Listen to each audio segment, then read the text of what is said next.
Demak, bugun siz bilan o'qish savodxonligi darsimizda G'iyos Komilovning Sirli sandiq asarini o'qib o'rganar ekanmiz. Keling, bu asarni o'qishdan oldin bu asar kim va nima haqidaligini bir o'rganib chiqsak. Quyida keltirilgan asar Zahiriddin Muhammad Bobur bobomizning hayotlari haqida berilgan ekan.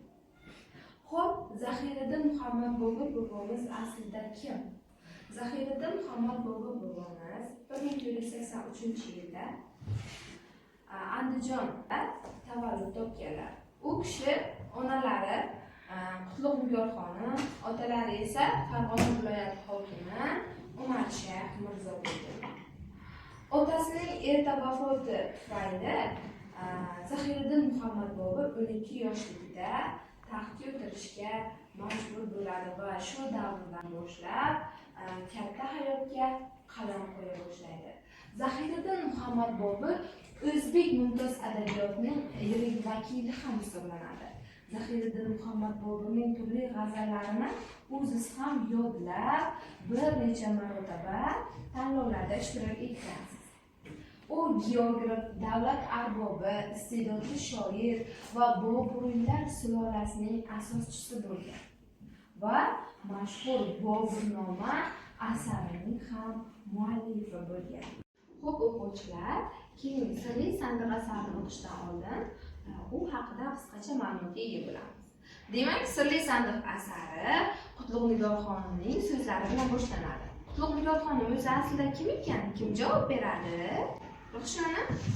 Qutlug' Nigor xonim Zahiriddin Muhammad Bobur bobomizning onasi. Barakalla, Qutlug' Nigor xonim Zahiriddin Muhammad Bobur bobomizning onalari edi. Qutlug' Nigor xonim o'z o'g'li Zahiriddin Muhammad Boburga quyidagicha savol beradi. Shunday 3 ta shahar borki, uchalasi ham biz uchun jondan aziz bo'lgan shaharlardir dedi. Va birinchisiga siz 5 yoshingizda borgansiz deb aytadi.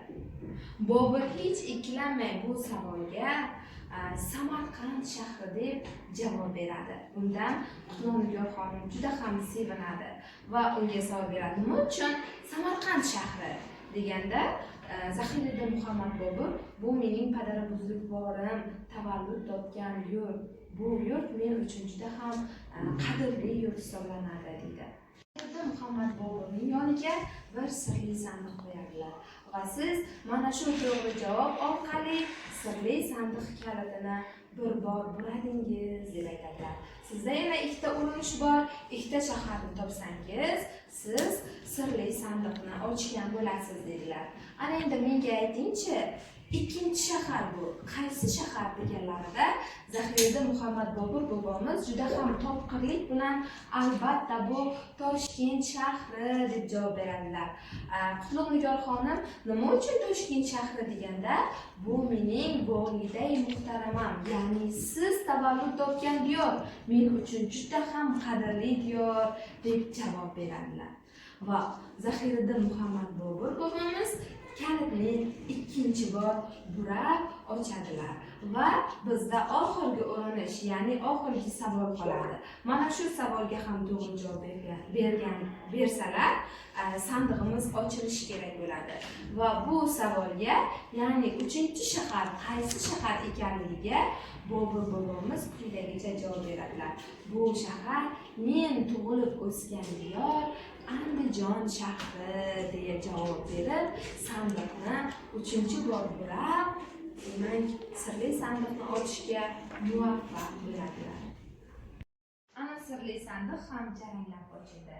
Zahiriddin Muhammad Bobur onasiga qarab, bu sirli sandiq ichida nima bor ekan deb so'raganlarida, Qutlug' Nigor xonim sizning otangiz, men va sizning baxtingiz bor deb javob beradi. O'quvchilar, sirli sandiq ichida o'qish savodxonligi darsimizdan turli xil savollar joylashtirilgan. Ana endi navbatma-navbat chiqib savollarga javob bera boshlaymiz.